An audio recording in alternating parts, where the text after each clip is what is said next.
వీళ్ళ హక్కుల కోసం కొంత ఆలోచన చేయాల్సి ఉంది. ప్రభుత్వం ఇటీవల దాని రాయల్టీ చాలా పెంచింది. ముఖ్యమంత్రి గారి ఆదేశంతో మన ఆర్థిక మంత్రి గారు నాకు ఉదయమే చెప్పారు, నిన్ననే ఒక జీవో ఇచ్చారు, 30 లక్షలుగా ఉన్న హెక్టార్ రేట్ని సగాన్ని తగ్గించామన్నారు. సంతోషం. అదే రకంగా సీ ఫారం సమస్య కూడా ఉంది, దాన్ని కూడా పరిష్కారం చేయాలని కోరుతున్నాను. ఈ సమస్యలన్నింటినీ కూడా పరిష్కరించి ఖమ్మం జిల్లాకు ఒక మంచి బాట చూపించాలని కోరుతున్నాం. ఆ రకమైన పరిపాలన విధానం ముందుకొస్తే ఖమ్మం జిల్లా ప్రజలందరూ ఖచ్చితంగా ఈ రకమైన అభ్యుదయ విధానానికే పట్టం కడతారు. బీజేపీ యొక్క ఫాసిస్ట్ శక్తుల్ని, దుర్మార్గమైన మతోన్మాదుల్ని ఈ జిల్లా నుంచి తరిమి కొట్టే ఉచితమైన పాత్ర నిర్వహిస్తారని చెప్పి నేను తెలియజేస్తూ నాకు అవకాశం ఇచ్చినందుకు ధన్యవాదాలు. మరొకసారి బీఆర్ఎస్ పార్టీకి, పార్టీ అధ్యక్షులకు, పార్టీ కార్యకర్తలకు, నాయకులకు అందరికీ సిపిఎం తెలంగాణ కమిటీ తరఫున జేజేలు తెలియజేస్తూ సెలవు. నమస్కారం. మన నాయకుడు వచ్చేస్తున్నాడు. ఇప్పుడు మన రవాణా శాఖ మాత్యులు, ఖమ్మం జిల్లా మంత్రివర్యులు పువ్వాడ అజయ్ కుమార్ గారిని ముఖ్యమంత్రులందరికీ కూడా స్వాగతం తెలియజేయాల్సిందిగా కోరుతున్నాను. జై తెలంగాణ! కేసీఆర్ గారి నాయకత్వం వర్ధిల్లాలి, బీఆర్ఎస్ పార్టీ వర్ధిల్లాలి. గౌరవ ముఖ్యమంత్రి వర్యులు, బీఆర్ఎస్ పార్టీ అధ్యక్షులు కల్వకుంట్ల చంద్రశేఖరరావు గారు విచ్చేస్తున్నారు. పెద్ద ఎత్తున మీరందరూ కరతాళతోని స్వాగతం పలకాల్సిందిగా కోరుతా ఉన్నాను. అలాగే వారితో పాటు గౌరవ ముఖ్యమంత్రి వర్యులు, ఢిల్లీ ముఖ్యమంత్రి వర్యులు అరవింద్ కేజ్రీవాల్ గారు విచ్చేశారు. వారిని సాధారణంగా వేదిక మీదకి ఆహ్వానిస్తా ఉన్నాం. వారితో పాటుగా కేరళ ముఖ్యమంత్రి వర్యులు శ్రీ పినరయి విజయన్ గారు విచ్చేశారు. వారిని కూడా వేదిక మీదకి సాధారణంగా ఆహ్వానిస్తా ఉన్నాం. వారితో పాటుగా పంజాబ్ ముఖ్యమంత్రి వర్యులు శ్రీ మాన్ గారు విచ్చేశారు. వారిని కూడా వేదిక మీదకి సాధారణంగా ఆహ్వానిస్తా ఉన్నాం. వారితో పాటుగా అఖిలేష్ యాదవ్ గారు ఉత్తరప్రదేశ్ మాజీ ముఖ్యమంత్రి వర్యులు, సమాజ్వాదీ పార్టీ అధ్యక్షులు, వారిని కూడా సాధారణంగా వేదిక మీద ఆహ్వానిస్తా ఉన్నాం. అలాగే సిపిఐ పార్టీ జాతీయ కార్యదర్శి డాక్టర్ డి రాజా గారు ఇచ్చేశారు. వారిని కూడా వేదిక మీదకి సాధారణంగా ఆహ్వానిస్తా ఉన్నాం. వారితో పాటుగా వేదికను అలంకరించిన మంత్రివర్యులు, పార్లమెంట్ సభ్యులు, శాసన సభ్యులు, శాసన మండలి సభ్యులు, కార్పొరేషన్ సభ్యులు, చైర్మన్లు, జడ్పీ చైర్మన్లు, ఈ సమావేశానికి అశేషంగా విచ్చేసిన ఉమ్మడి ఖమ్మం జిల్లా నుంచి వచ్చిన బీఆర్ఎస్ శ్రేణులు, అక్క చెల్లెళ్ళు, అన్నదమ్ములందరికీ కూడా, మన ముఖ్య అతిథులందరికీ కూడా పెద్ద ఎత్తున స్వాగతం పలకాలని నేను మనస్ఫూర్తిగా కోరుకుంటూ, అతిథులందరూ కూడా వచ్చారు, వారందరినీ కూడా ఆశీనులు కావాల్సిందిగా కోరుతూ, మన ముఖ్యమంత్రి వర్యులు కేసీఆర్ గారు వచ్చారు. జై తెలంగాణ! వర్ధిల్లాలి కేసీఆర్ గారి నాయకత్వం, వర్ధిల్లాలి కేసీఆర్ గారి నాయకత్వం, వర్ధిల్లాలి బీఆర్ఎస్ పార్టీ. జై తెలంగాణ! మరి ఈ రోజున ఖమ్మంలో ఇంత పెద్ద ఎత్తున జరుగుతున్న ఈ సభకు విచ్చేసిన లక్షలాది మందిగా వచ్చేసిన అశేష జనవాహినికి స్వాగతం పలుకుతూ, ఈ సమావేశం చరిత్రలో, మన ఖమ్మం జిల్లా చరిత్రలో ఇంత పెద్ద ఎత్తున సమావేశం నిర్వహించుకోవటం ఇదే మొదటిసారి. టిఆర్ఎస్ పార్టీ బీఆర్ఎస్ పార్టీగా ఆవిర్భవించిన సందర్భంగా జరుగుతున్న ఈ సభకి మన గౌరవ ముఖ్యమంత్రి వర్యులు కల్వకుంట్ల చంద్రశేఖరరావు గారు మన వారి స్థానంలో ఆసీనులు అవుతా ఉన్నారు. వారితో పాటుగా అరవింద్ కేజ్రీవాల్ గారు, భగవంత్ సింగ్ మాన్ గారు, విజయన్ గారు, వారితో పాటుగా వచ్చిన అఖిలేష్ యాదవ్ గారు, డి రాజా గారు కూడా వేదికను అలంకరించవలసిందిగా కోరుతూ, ఈ సభని ముందుకు తీసుకెళ్లవలసిందిగా మన నాయకుడు కేసీఆర్ గారిని కోరుతూ విరమిస్తా ఉన్నా. జై తెలంగాణ! నాతో అందరూ చేతుల పైకి ఎత్తి లేపి ఒక్కసారి కేసీఆర్ గారి నాయకత్వం, కేసీఆర్ గారి నాయకత్వం, కేసీఆర్ గారి నాయకత్వం. ధన్యవాదాలు. జై భారత్, జై బీఆర్ఎస్, జై కేసీఆర్, देश की नेता केसीआर, देश की नेता केसीआर, जय बीआरएस, जय बीआरएस, बोलो स्वतंत्र भारत की जय, जय भारत, जय भारत.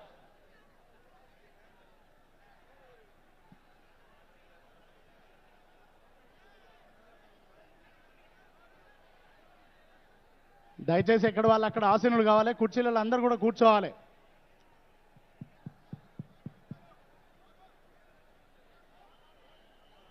పువ్వాడ అజయ్ గారికి ధన్యవాదాలు. గౌరవనీయులు పెద్దలు,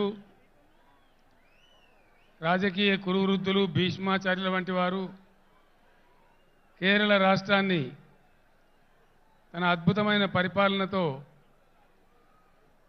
చరిత్రలో లేని విధంగా రెండవసారి కూడా సిపిఎం పార్టీని విజయ తీరాల వైపు చేర్చి భారతదేశంలోనే అత్యంత సీనియర్గా ఉన్నటువంటి గౌరవనీయులు పెద్దలు కేరళ ముఖ్యమంత్రి గారు శ్రీ విజయన్ గారిని ప్రసంగించవలసిందిగా మనందరి తరఫున నేను విజ్ఞప్తి చేస్తా ఉన్నాను.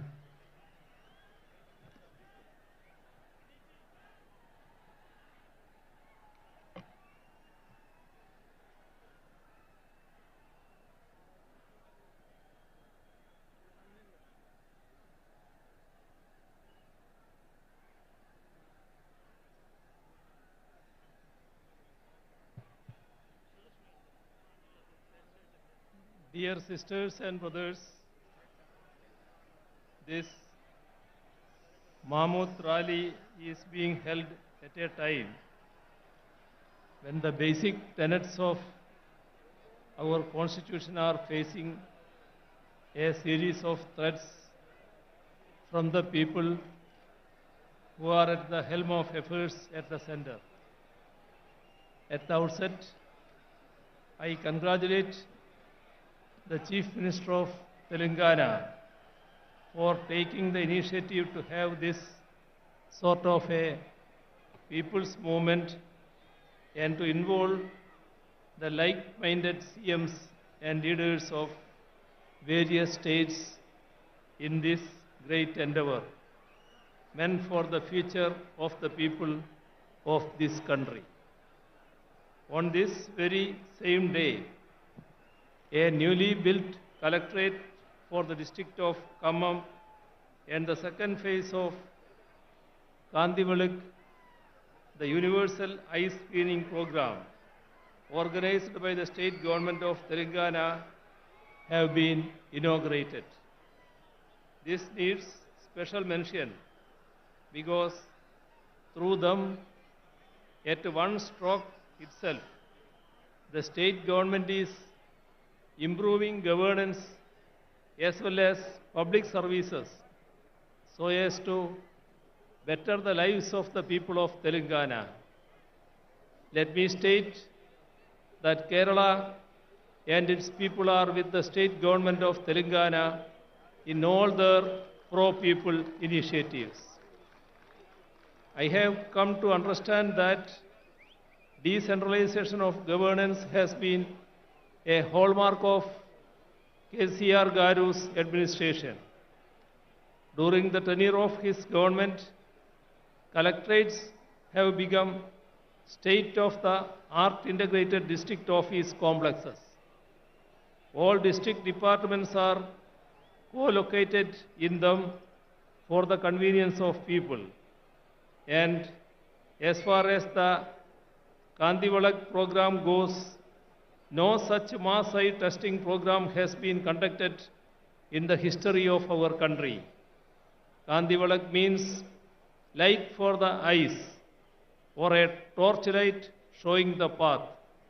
Today, with this public meeting, we are showing the path forward for the nation. It is a matter of great pride to once again be here in Telangana, the land of people's struggles. It is the heroic struggle of the peasants of Telangana in the late 1940s which placed the issue of land reforms on the agenda of the country. Several such people's struggles taking up diverse issues were waged as part of our glorious national movement. It is subsequent to centuries-long such struggles that our country won its freedom from the colonizers.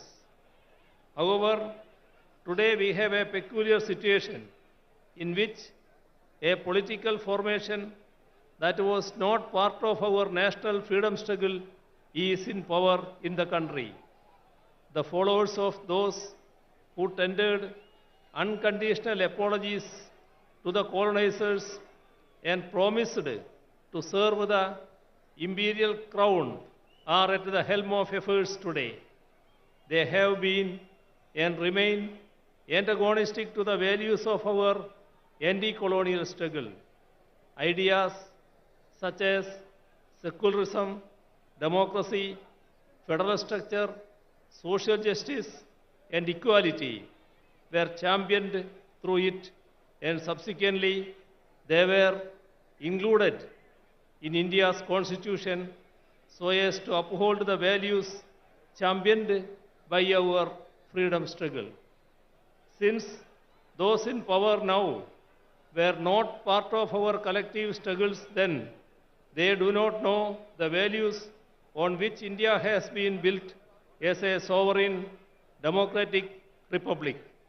So, they seek to alter the basic structures on which our modern nation has been built, even as they call for celebrations such as Azadi Ka Amrit Mahotsav to commemorate the 75th anniversary of India's independence.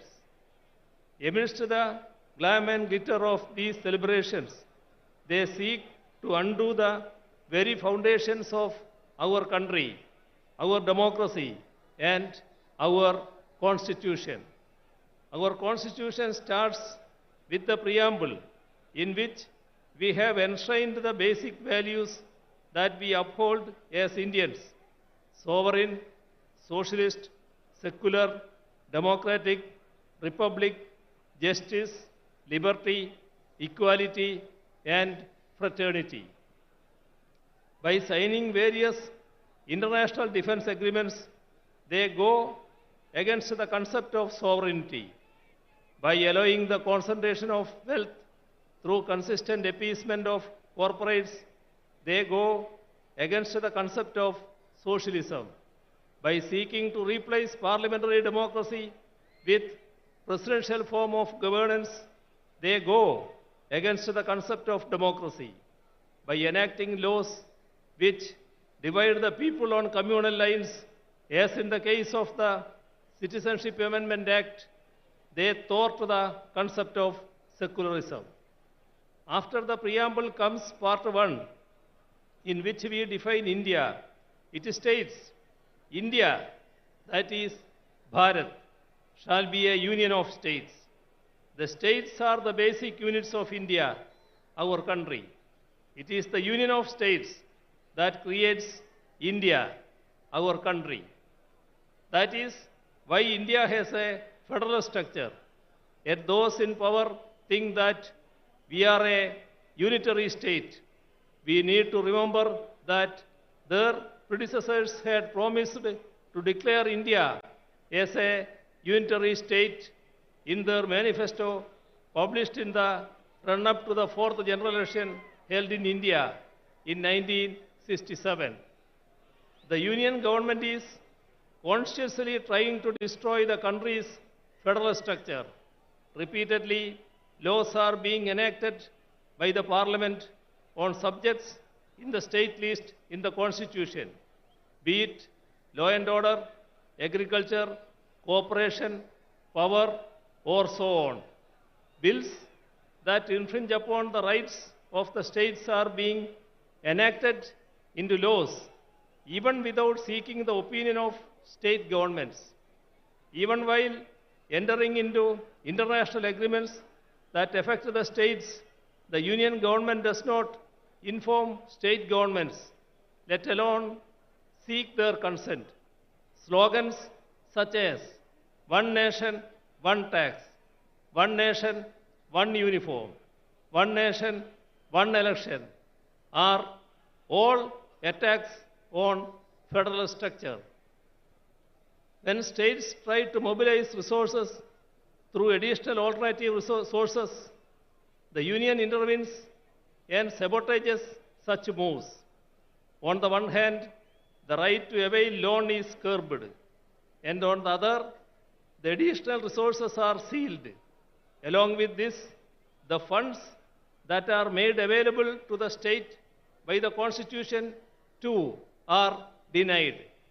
Such attacks are most acute in the states that are ruled by governments that are opposed to the BJP RSS campaign ruling the union. We are seeing it in Telangana as well as in Kerala.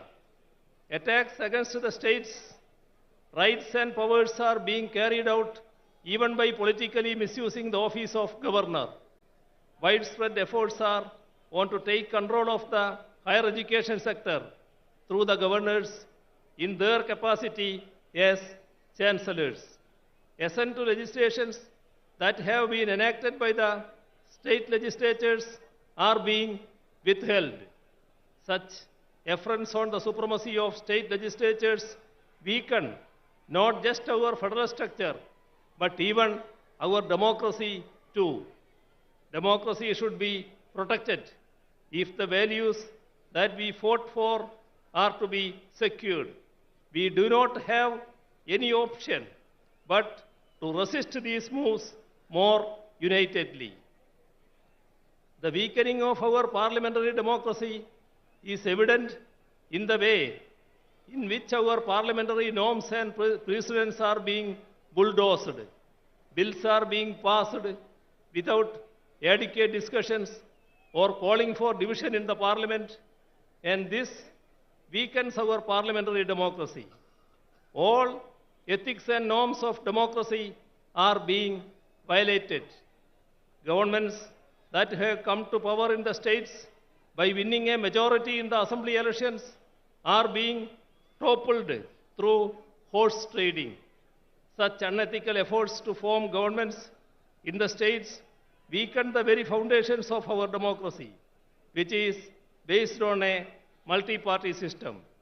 Such a multi-party system is essential if we are to preserve and promote our diversities while remaining united as one. Unity in diversity is the most cherished of India's ideals.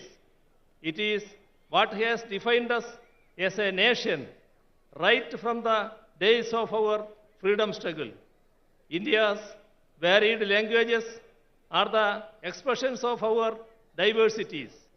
Our mother tongues are part of our cultural identities.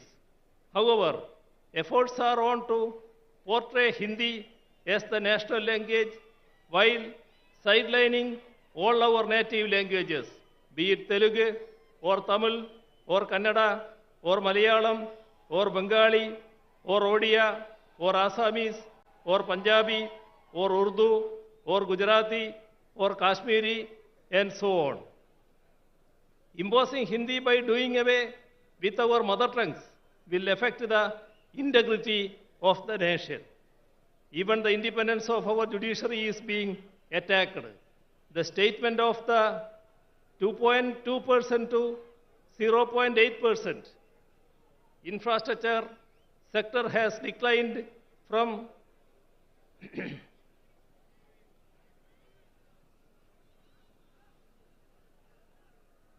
the statement of the law minister to the effect that the union government should have a decisive say in the appointment of judges goes to prove that the BJP government is hell-bent on destroying judicial autonomy and to subvert the judiciary into a nominated body of the union government.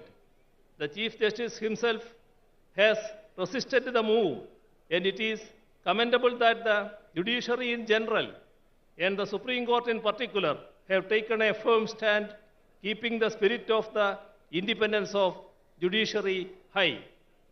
Not merely members of the union cabinet, but even the nominees are trying to meddle with the autonomy of the judiciary. Last week, the Vice President attacked the Supreme Court for striking down the NJSC Act of 2015. He even went on to say that he does not agree with the restriction imposed by the Supreme Court, which ensures that the Parliament cannot amend the basic structure of the Constitution. It is rather unfortunate that even the highest office, such as the Vice President, are making certain remarks that go against the Constitution and its spirit. India's identity as a democratic and secular country was molded in the fire of our anti-colonial struggle. The concept of India that is inclusive of different languages and cultures emerged during our national movement. Right now, these very characteristics of India are under a grave threat. The threat is posed by the present generation of those who were sycophants of the empire but betrayers of our struggles. It was those betrayers who murdered the father of our nation. Gandhiji, a practicing Hindu, was killed by the proponents of Hindutva. That is ample proof that Hindutva is not the same as or even related to Hinduism. The religion resorting to Hindutva efforts are on to create communal polarization in the country. By creating polarization, a last-ditch effort is being made to diffuse the public anger against the misplaced policies of the Union government. The fallout of such anti-people policies are there all around us. Public sector enterprises, which are the wealth of the nation, are being sold off. In the last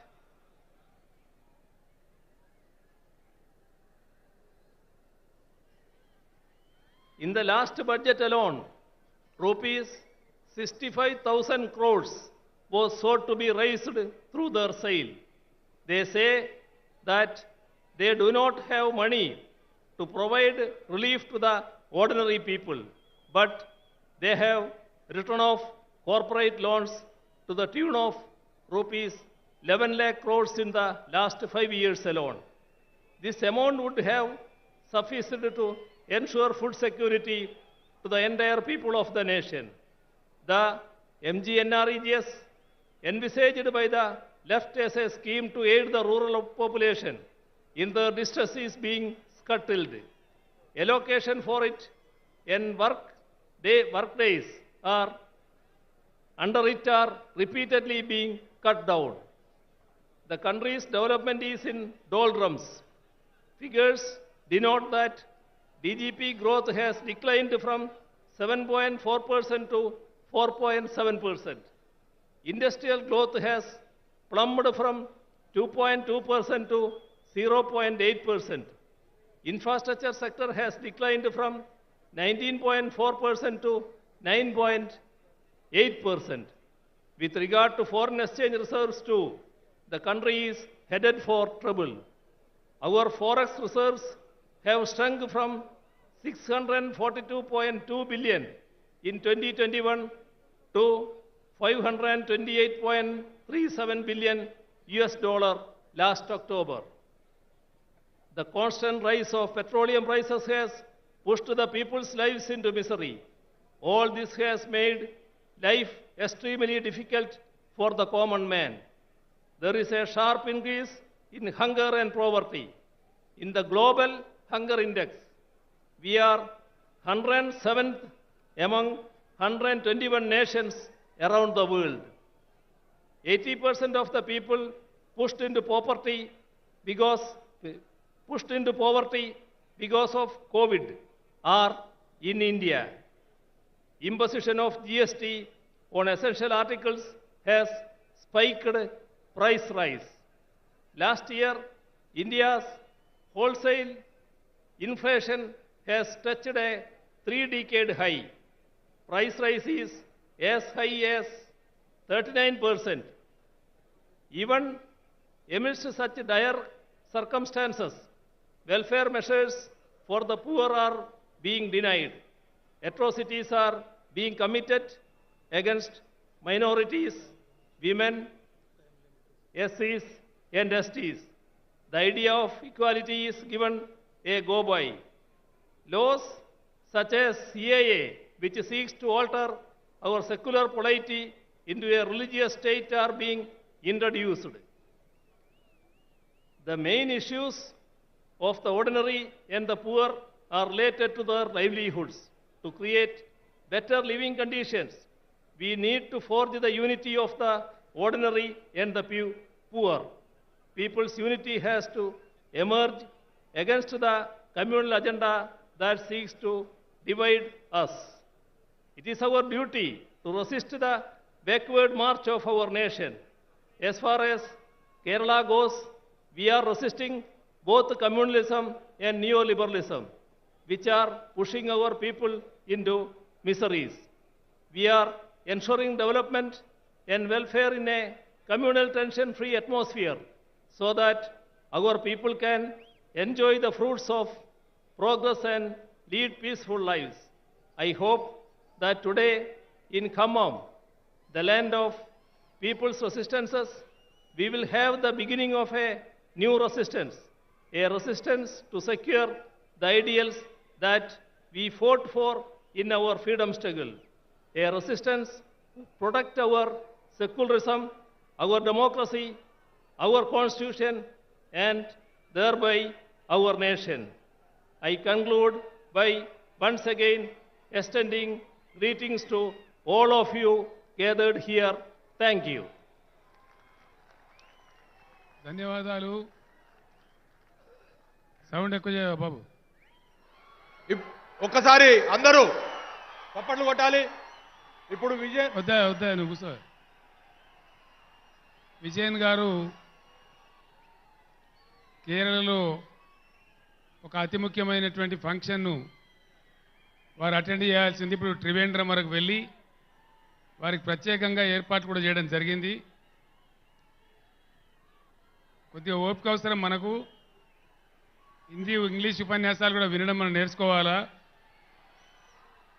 ఇప్పుడు విజయన్ గారిని మనం సాదరపూర్వకంగా సత్కరించి పంపడం మన బాధ్యత కాబట్టి వారిని ఇప్పుడు సాగనంపాలి. కాబట్టి మనందరి పక్షాన నేను మీ అందరి చప్పట్ల మధ్య వారికి సన్మానించి సత్కరించి మన జ్ఞాపకనిచ్చి పంపిద్దాం.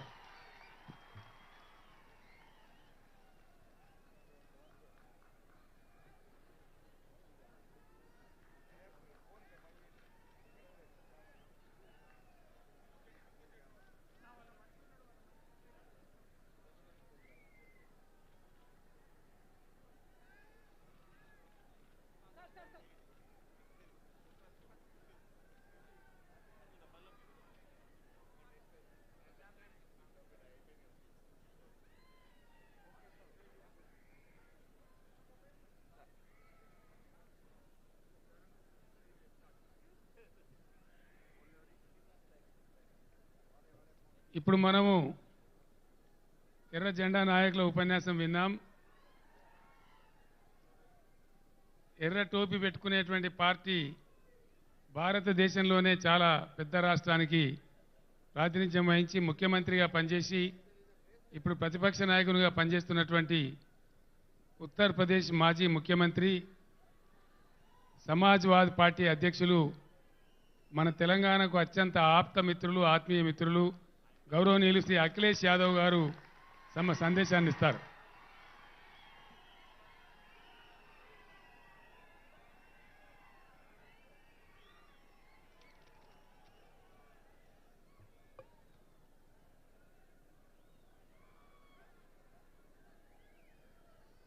हमारे साथ मंच पर आपके सबसे प्रिय नेता और यहाँ के मुख्यमंत्री आदरणीय के चंद्रशेखर राव जी, मंच पर उपस्थित दिल्ली के मुख्यमंत्री अरविंद केजरीवाल जी, पंजाब के मुख्यमंत्री श्री भगवत मान जी, सीपीआई के जनरल सेक्रेटरी आदरणीय डी राजा जी और मंच पर उपस्थित सभी बीआरएस पार्टी के सभी वरिष्ठ नेता,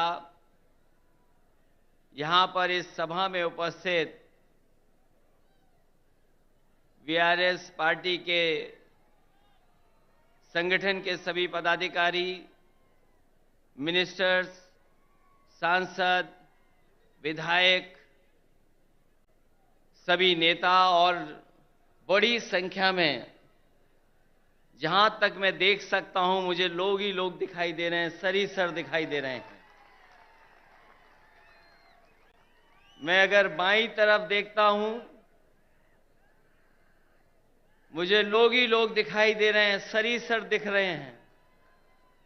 दाईं तरफ देखता हूं तो सरीसर दिखाई दे रहे हैं। और मैं जब सामने देखता हूं, जहां तक देख सकता हूं वहां तक मुझे लोग दिखाई दे रहे हैं।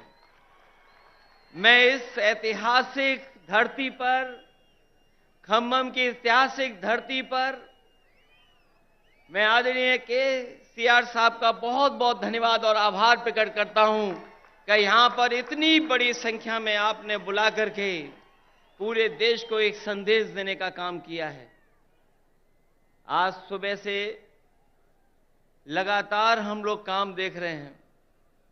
मैं सामने जहां पर बिल्डिंग में हम लोग बैठे थे, ये इंटीग्रेटेड जो ऑफिस बनी है, कॉम्प्लेक्स बना है, एक ये उदाहरण है सरकारों के लिए कि एक जगह कैसे अधिकारी बैठ सकते हैं और जनता को तकलीफ और परेशानी नहीं होगी, एक ही जगह पर समस्या का समाधान हो जाएगा। ये खम्मम वो धरती है जिसने हमेशा इतिहास बनाने का काम किया है। यहां के लोगों ने बड़ी से बड़ी हुकूमत रही होंगी, ताकतें रही होंगी, उनके खिलाफ अपनी आवाज उठाने का काम किया है। यहां के किसान, यहां के नौजवान, अगर किसान कभी इकट्ठे हुए हैं और अपनी आवाज को बुलंद करना पड़ा होगा, तो यहां के किसान इकट्ठे होकर के अपनी आवाज बुलंद कर करके उस समय की हुकूमत को हिला के रख दिया। मुझे उम्मीद है कि आने वाले समय में जो हालात हैं देश के, जिन परिस्थितियों से हम लोग गुजर रहे हैं, जहां भारत सरकार और खासकर भारतीय जनता पार्टी, जिसकी सरकार दिल्ली में है, एक एक सरकारें जो चुनी हुई उनको परेशान कर रही है।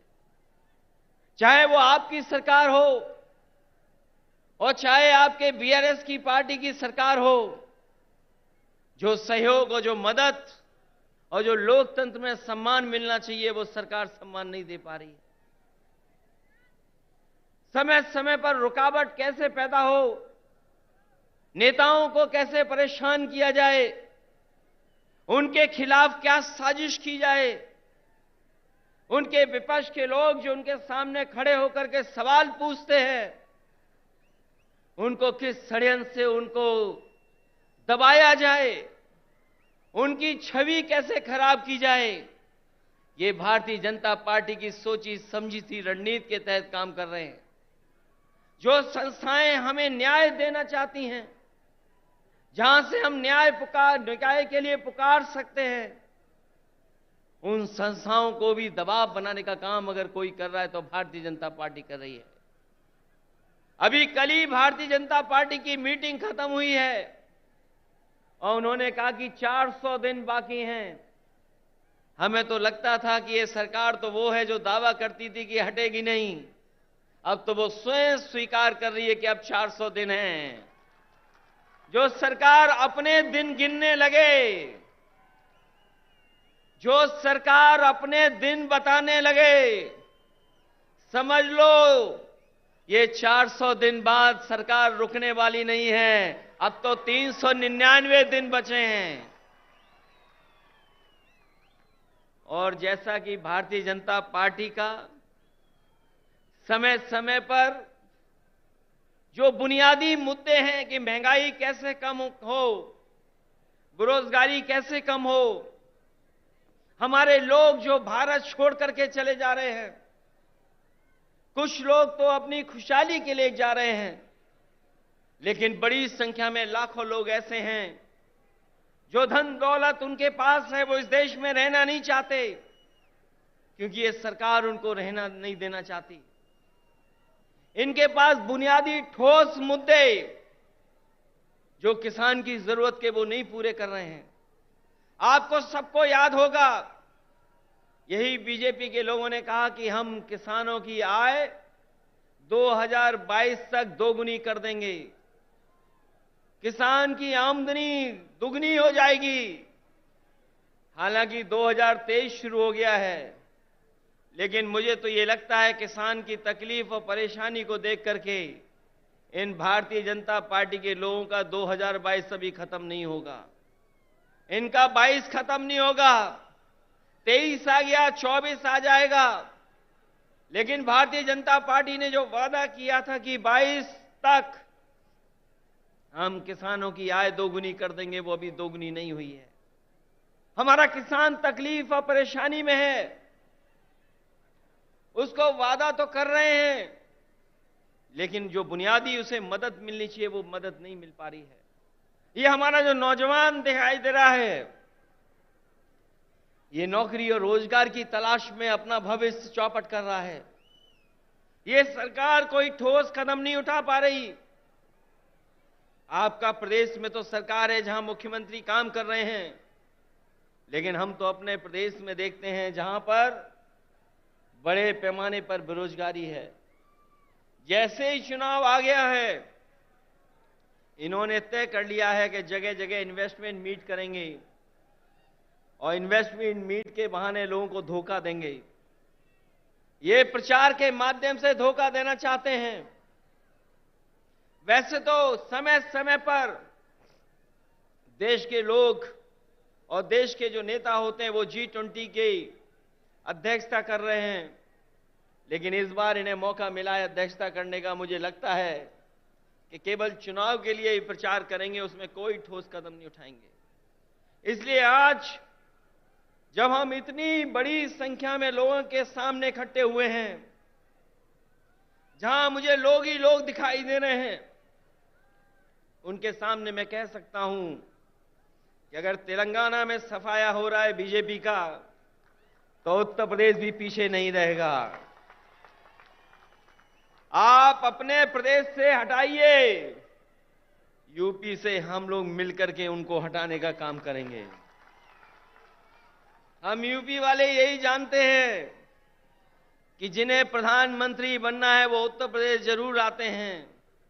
इसीलिए आपने देखा होगा गुजरात से उत्तर प्रदेश आए। अगर गुजरात से प्रधानमंत्री बन सकते होते तो शायद गुजरात को नहीं छोड़ते, लेकिन उत्तर प्रदेश के साथ जो धोखा हुआ है उसकी आप कल्पना नहीं कर सकते हैं। मां गंगा हमारी पूजा का, हमारी आस्था का, हमारी संस्कृति की स्थान है। एक पानी का जहाज चला करके, विलासिता का जहाज चला करके न जाने क्या सपने दिखा रही है सरकार। और जिस मां गंगा को साफ हो जाना चाहिए था, मां गंगा वैसी की वैसी है, नदी साफ नहीं है, नदी को साफ नहीं कर पाए। मुझे खुशी है इस बात की कि जब मैं मुख्यमंत्री था उस समय आपके मुख्यमंत्री जी ने एक फैसला लिया था कि यहां पर किसानों के खेत तक और घरों में पानी पीने का कैसे इंतजाम किया जाए। वो जो इंटीग्रेटेड इरिगेशन सिस्टम का आपने शुरुआत की, मैं आपको बधाई देता हूं और जनता को भी बधाई देता हूं, उनका धन्यवाद देता हूं कि आपके प्रदेश से शुरू हुई योजना जहां पर खेत को पानी, घर में पानी का इंतजाम किया, वही तो भारत सरकार नकल कर रही है। जो आज भारत सरकार नकल कर रही है वो कहीं ना कहीं आपकी देन है। जिस सरकार ने एक उदाहरण पेश किया हो, और न केवल इरिगेशन में और भी क्षेत्रों में, मैं ऐसे सरकार के लोगों को बधाई देता हूं और खासकर मुख्यमंत्री जी को बधाई देता हूं। जहां इतना विकास हो रहा हो, वहीं भारतीय जनता पार्टी के लोग देश को पीछे ले जाना चाहते हैं। उनके मुद्दे उनके फैसले हमें और आपको पीछे ले जा रहे हैं। इसलिए आज जरूरत है प्रोग्रेसिव नेताओं की, प्रोग्रेसिव सरकारों की। और मुझे उम्मीद है कि जिस तरीके से भारतीय जनता पार्टी ने देश को पीछे कर दिया है हर चीज में, हम सब मिलकर के जो मंच पर बैठे हैं और प्रदेशों में भी हैं, जो साथ मिलकर के काम करेंगे तो देश को एक नई सरकार भी और नए तरह का एक प्रोग्रेसिव एजेंडा देकर के देश को आगे ले जाने का काम करेंगे। मैं एक बार फिर बधाई देता हूं कि आपने जितना प्रचार करना चाहिए था, आपने भगवान विष्णु, उनके अवतार भगवान नरसिम्हा जी का जो मंदिर का निर्माण कराया, मैं आपको बधाई देता हूं। आपने काम ज्यादा किया, प्रचार कम किया, लेकिन कुछ लोग तो ऐसे हैं जो काम कम प्रचार ज्यादा करते हैं।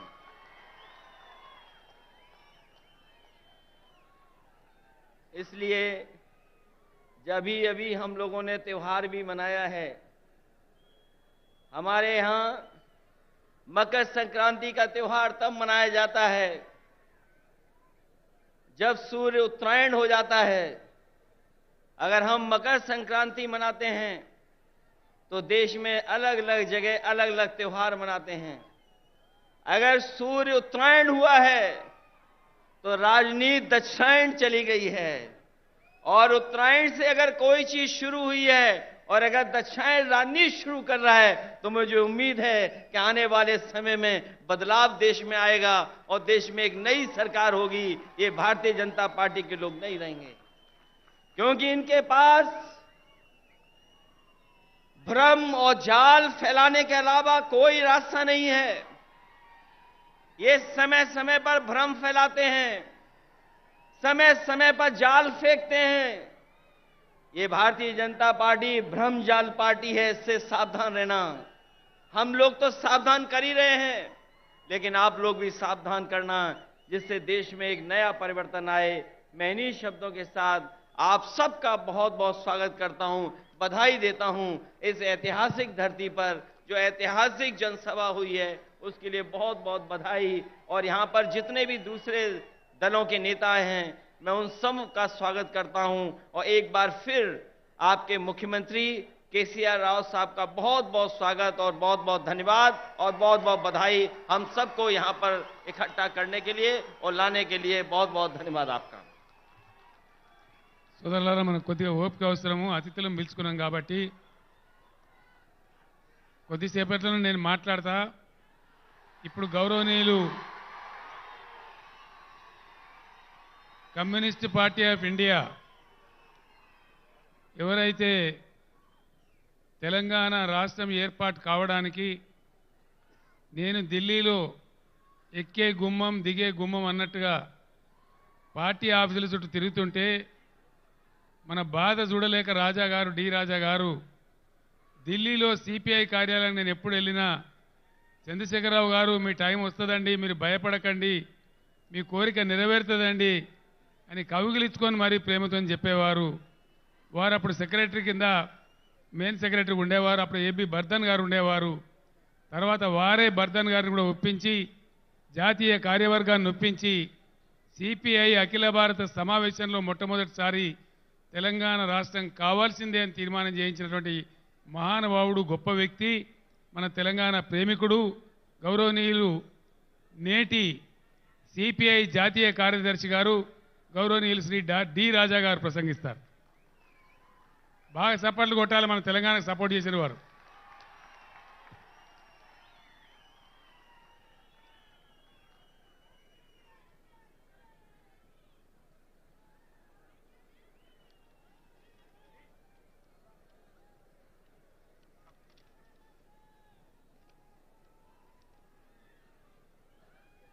Respected Telangana Mukhyamantri KCR garu, Kerala Mukhyamantri Pinarayi Vijayan garu, Delhi Mukhyamantri Arvind garu, Punjab Mukhyamantri Man garu, UP का माजी मुख्यमंत्री अखिलेश गारू, मंच पर बैठे हुई नेतागर, సోదర సోదరులారా, ఫ్రెండ్స్, కామ్రేడ్స్, మీరు అందరికీ చాలా నమస్కారం.